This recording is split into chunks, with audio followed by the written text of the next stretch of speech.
नमस्कार दोस्तों, हर हर महादेव। दोस्तों, आज हम आपको बताएंगे दुर्गा अष्टमी की व्रत कथा के बारे में और आपको ये भी बताएंगे कि दुर्गा अष्टमी का क्या महत्व है और कन्या पूजन का क्या महत्व है और दुर्गा अष्टमी क्यों मनाई जाती है। आपको इसके बारे में विस्तार से बताएंगे, तो आप हमारी वीडियो को पूरा देखिएगा। तो चलिए दोस्तों, वीडियो को हम शुरू करते हैं। दोस्तों, भारत में दुर्गा अष्टमी को बड़ी धूमधाम से मनाया जाता है। इस दिन नवरात्रि की 8वीं देवी शक्ति माँ महागौरी की पूजा आराधना की जाती है।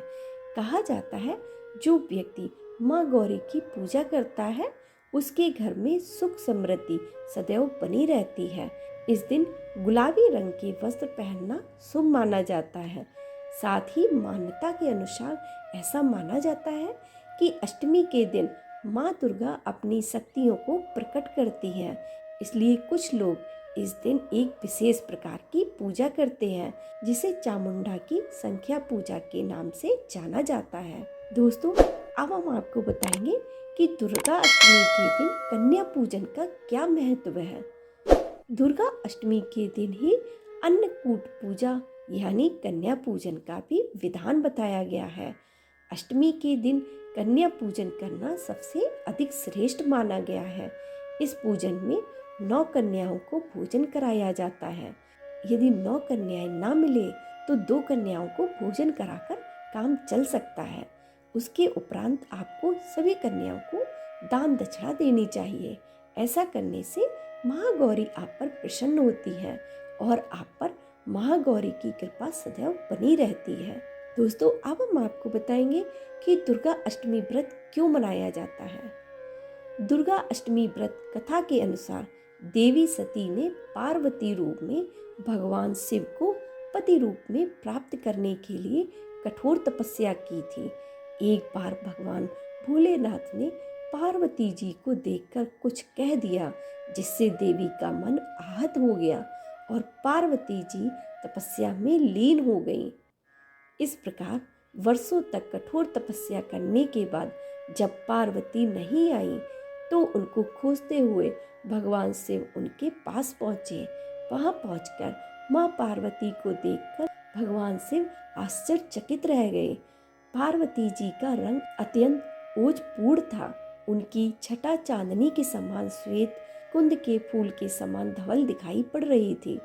उनके वस्त्र और आभूषण से प्रसन्न होकर भगवान शिव ने देवी उमा को गौर वर्ण का वरदान दिया।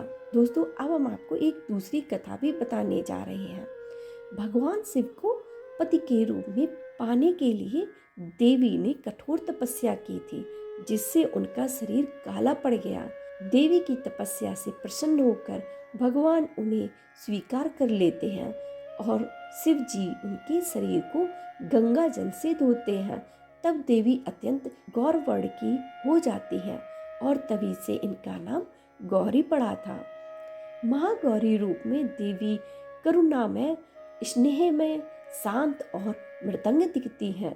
देवी के इस रूप की प्रार्थना करते हेतु देव और ऋषिगण कहते हैं, सर्व मंगल मांगल्ये शिवे सर्वाद्य साधिके शरण्य अंबिके गौरी नारायणी नमोस्तुते। एक कथा ये भी प्रचलित है कि एक सिंह काफी भूखा था। जब वो भोजन की तलाश में वहां पहुंचा जहां देवी उमा तपस्या कर रही थी। देवी को देखकर सिंह की भूख और बढ़ गई, परंतु वह देवी की तपस्या से उठने का इंतजार करते हुए वहीं बैठ गया। इस इंतजार में वह काफी कमजोर हो गया। देवी जब तब से उठी तो सिंह की दशा देखकर उन्हें उस पर दया आ गई और माँ उसे अपनी सवारी बना लेती है, क्योंकि इस प्रकार से उसने भी तपस्या की थी। इसलिए देवी गौरी का वाहन बैल भी है और सिंह भी है। दोस्तों, आपको हमारी आज की ये जानकारी कैसी लगी? अगर पसंद आई हो तो हमारे चैनल को लाइक, शेयर और सब्सक्राइब करना ना भूलें। वीडियो को पूरा देखने के लिए धन्यवाद।